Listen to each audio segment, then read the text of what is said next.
the more perceptive of you might have twigged by now, we are smack in the middle of the HuldreFolk's Australian division. So who am I to go against the grain?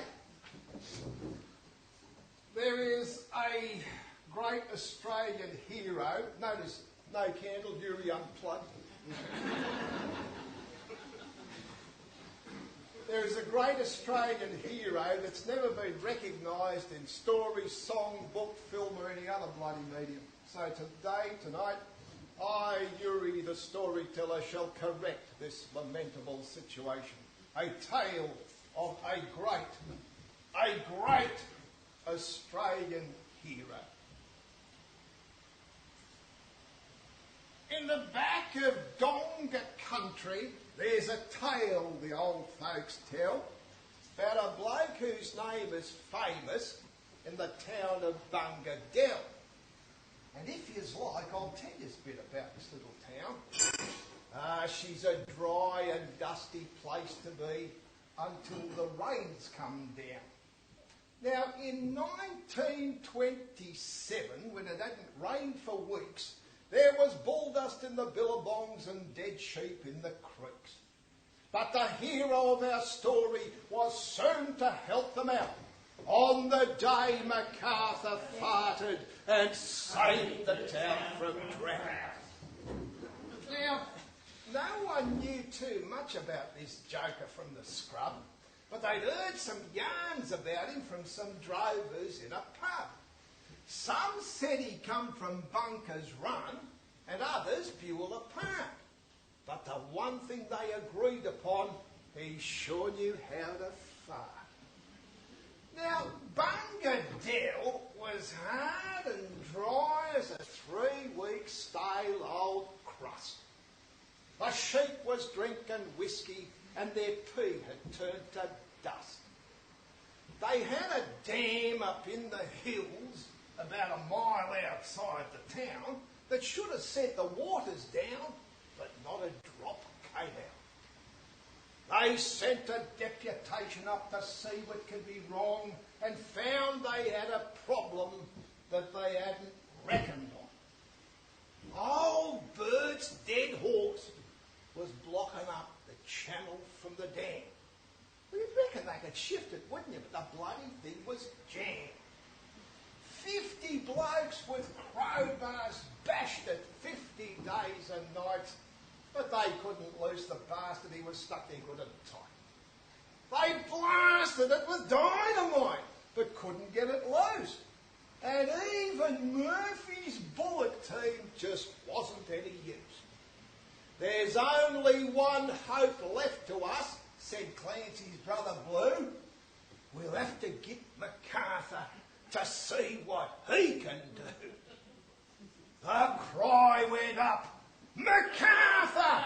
He's the bloke who knows the art. He could send that horse there flying with a well-constructed fart.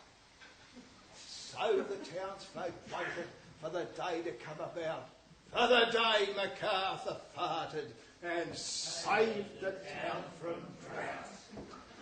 He came on 2 big horses with half his bum on each. A bum so big a bloke could drive a train between the cheeks. Now, McArthur was a quiet chap, but thorough through and through.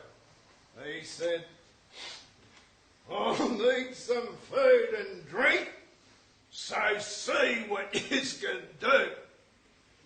They started preparations and laid out a mighty spread with 40 tons of onions and a pile of prunes and bread. They had 50 ton of blue vein cheese and 50 kegs of stout on the day McArthur farted and saved the town from drought. He sat down with his knife and fork and really knocked it back. He polished off them kegs of stout in 20 minutes flat. McArthur got up slowly and he turned his bum around. The people all took cover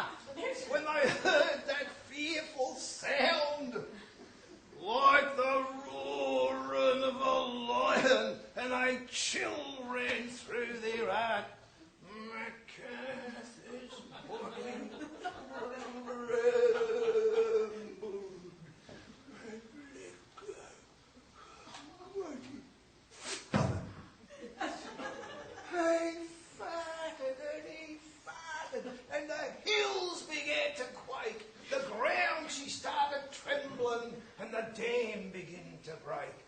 And still McArthur farted till he made the thunder crack.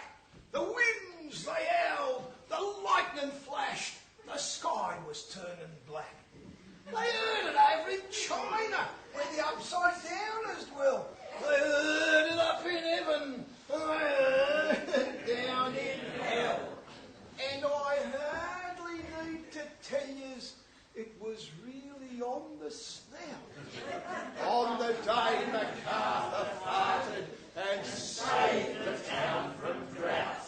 And that is how McArthur saved the town of Bungadell.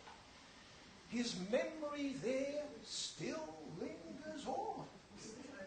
And so too does the smell.